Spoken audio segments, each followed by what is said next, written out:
7:07, and it is time for 7 Minutes of Sunshine for the second part of my 150th broadcast of 7 Minutes of Sunshine. And I have a very special guest. You got to see him yesterday as well as Santa, and Jacob Nash is joining me this morning. Hi, Jacob. Hey Tom, how are you? I am great. It looks like it's snowing where you're at.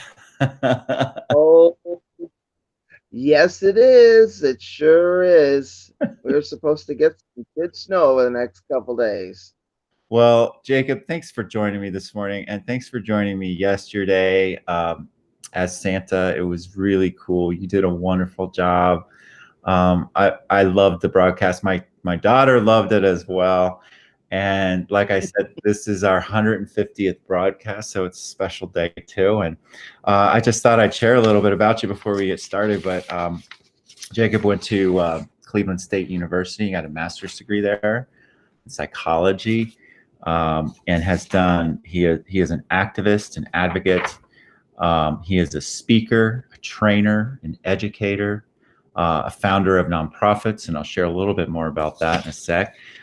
He owns Nash Integrated Services, does a lot of consulting and training, has been an adjunct professor at Case Western Reserve University, has worked with lots of nonprofits, including Trans Ohio, the Trans Family of Cleveland, the Cleveland LGBT Center, and also is the founder of Margies Hope, which he founded nearly 10 years ago. And I know you'll share more about Margies Hope in a moment. I got to hear that. So welcome today. I'm so happy you're here. Thank you for being here.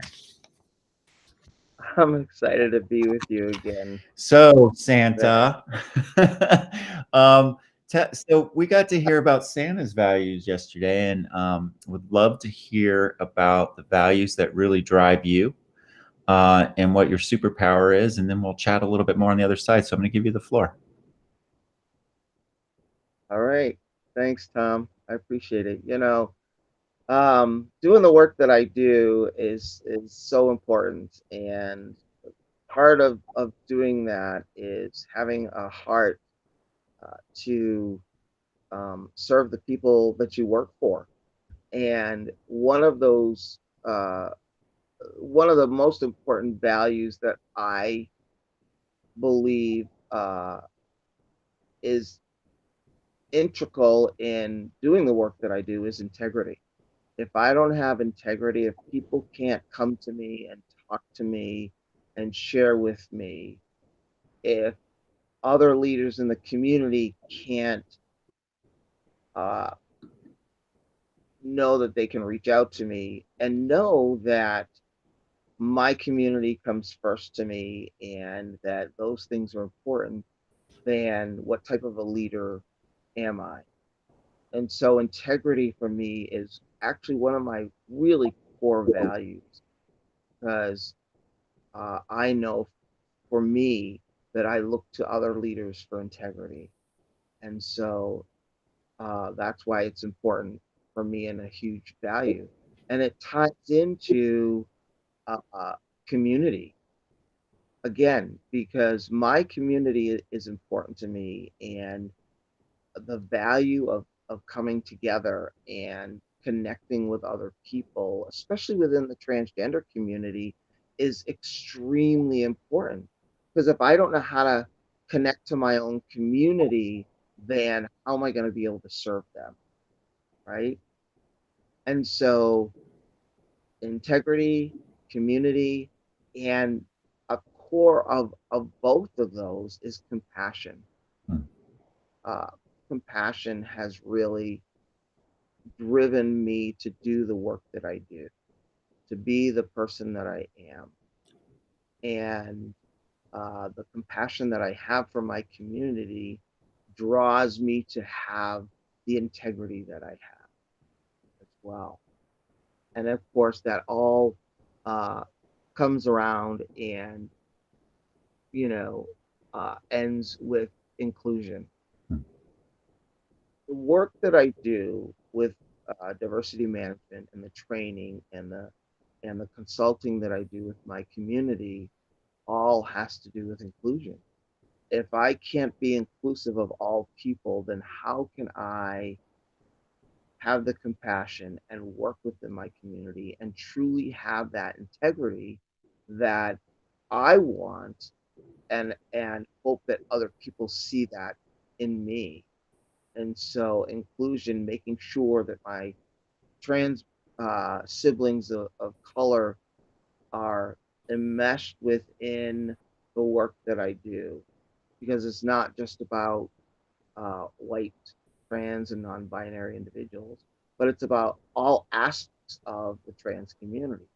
And it doesn't just mean race; it also includes um, people that are differently abled, people of different beliefs, people whose sexual orientation are whatever they want that to be because that's who they are. And so inclusion means all of those things and not just about race. And all of those wrapped up are what makes my superpower what it is, and that's faith. And that's because who I am, all aspects of what I do, are because I have a faith in a God that I believe in. Hmm. And that faith has made me the person that I am today. If I did not have my faith, if I did not um, have my God, I seriously, Tom, I don't know that I would be alive today. Hmm. And so all of those things encompass all of who I am. And because of my faith, all of those things are possible for me. Oh, gosh, Jacob, thank you. Beautiful, beautiful job. I love your values, your superpower. I love all the work that you do. And, I know you founded Margie's Hope. Can you share a little bit about Margie's Hope? Sure. So, as you said, almost 10 years ago, uh, Erin and I, my wife, founded Margie's Hope because we had several young trans adults who had lived with us. And so one of the things that we knew and realized was that we needed to do more for the community. And part of that, and my our ultimate goal of Margie's Hope is to start a transitional housing for individuals who find themselves homeless at some point or another. But we're not there yet. And so we are building up to eventually being able to uh, purchase a property. But in the meantime, we are working on building up the community through the support groups that we have. For the trans community, we've got Trans Alive. We have a youth program called Margie's Kids, where we work with trans and non-binary youth from ages 6 to 18. So our kids are amazing. We have a parents group, Margie's Pride, so that parents of trans individuals can come together and talk and share about their experiences and what they're going through and support one another. And then we also have a partners and spouses group called Together We Can, because we also know that partners and spouses need that. And then our most recent program that we started is Margie's Closet, and we will actually have a storefront in on the border of Cleveland and Lakewood, where uh, trans and non-binary individuals will be able to come in and accessories for free.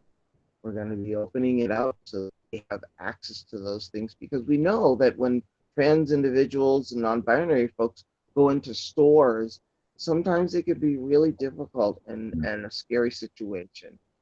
Not necessarily because the stores aren't supportive, because we know that there are great supportive department stores out there, but it's the customers sometimes.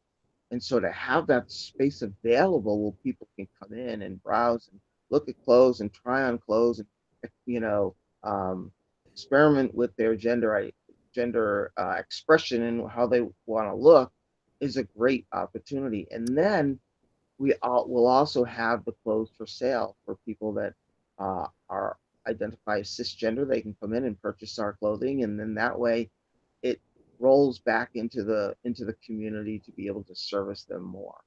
Oh And boy. so, Wow. Now, you know, those where the things name are from? Jacob, tell me where the name came from. sure. It's named after my mom, Margie. She was very supportive of who I am and loved who I am. And she was a huge social justice advocate as well. She taught me and and helped me to groom the values that I have and within the social justice movement. I used to go to anti-nuke rallies with my mom in the 70s. And so helping, her teaching me those things and her loving me for who I am, exactly as who I am, really made such an impact on my life. And when Erin and I were trying to figure out what to name the organization, she said, "What if we name it after your mom?" And I just started crying because it couldn't have been more perfect. I love it. Not everybody gets to have a mom as supportive as her, do they? No, not at all. And that's why, you know, I wanted to carry on her name because of everything that she meant to me. And if she were alive today, she would be right here with me doing the work that I do, supporting me 100%. If I wanted her to come out for something, she would have been here in a heartbeat because that's the type of person she was. She always believed in me and encouraged me to be the best that I could. Um, and so it really uh, is important to me to carry on her name. Well, she's got to be really proud wherever she is, right? I know she's in a good place. Um, I have to say, Jacob, thank you for all the just tremendous work you've done over the last couple decades. I got to cross paths with you when we started Equality Ohio, and you and Aaron were Hmm. front and center, really at a time when very few people. We were talking about this yesterday. Very few people knew anybody trans back then, right? And things have changed. There's more visibility, but with visibility has come a lot more attacks. And I know it's been Hmm. a rough couple years, hasn't it? Yes, yeah, absolutely. And you know, the administration that we have now, which is outgoing, thank you, universe, God, whatever, whatever you want to say, Voters. thank the voters. Yeah, yeah. Um, because this administration has not been supportive to the trans community at all. And I truly believe that our youth have really suffered in that.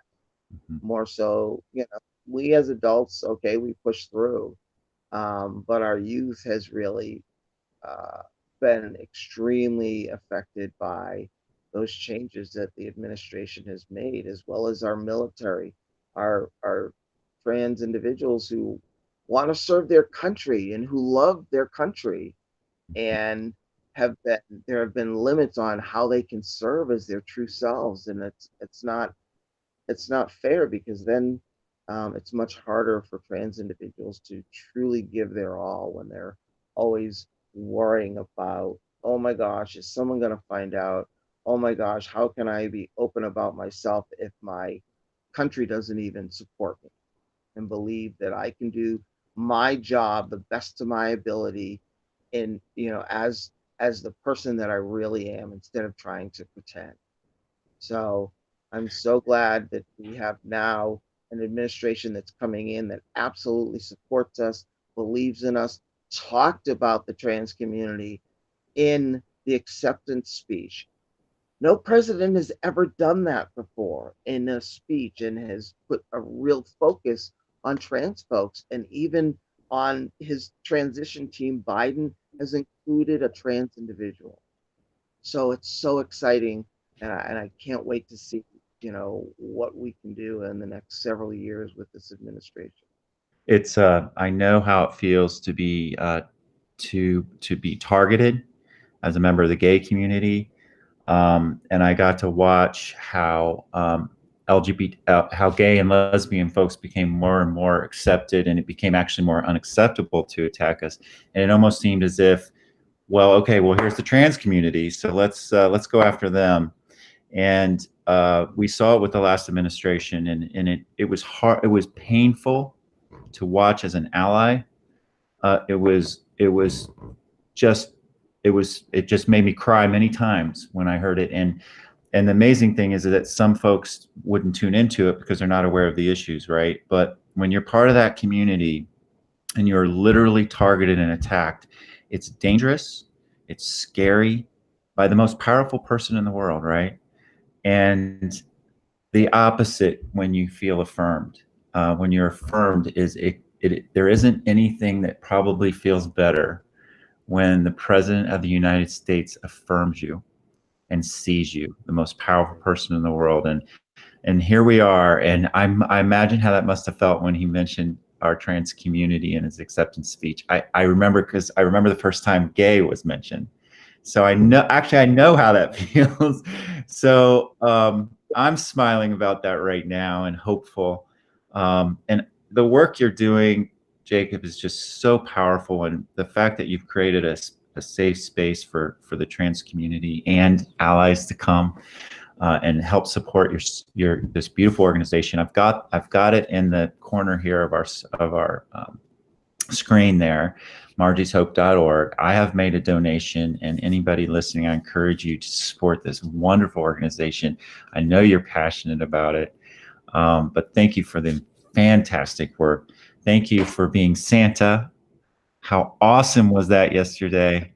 And thank you for your faith, your superpower, and your beautiful values. And I just hope you have a really great holiday. And appreciate you joining me today for 17 minutes of sunshine.